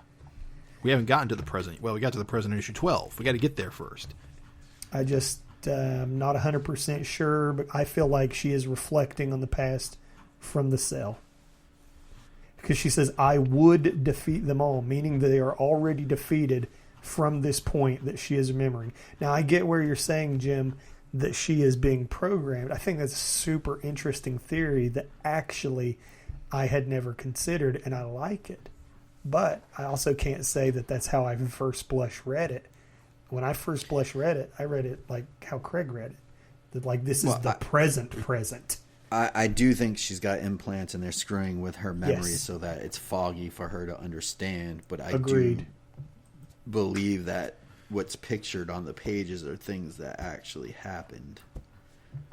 But Yes. I don't know. I think the only way to solve this is to continue to read it.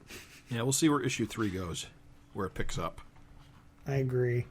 I'm for real legit, like, I'm not feeling confused as I read this. I'm just feeling confused as we talk about it, but I'm not feeling confused as I read it. But I think, like Jim said, it is supposed to be kind of a confusing timeline. We are Agreed. supposed to be a little confused about what's present, what's past, what's real, what's not, because that's the whole point of the character. Is she's been I agree. screwed with. Yeah, I agree with that.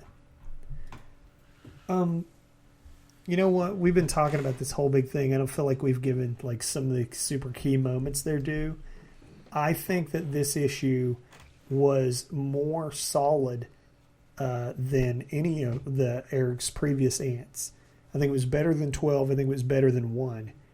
If it was me, I would have loved to see this be number 1, because this is full of awesome kick-ass action. It's got splash pages that are fucking killer. And I think that like kill switch moment where she just flips out and fucking kills everyone, whether you interpret it the way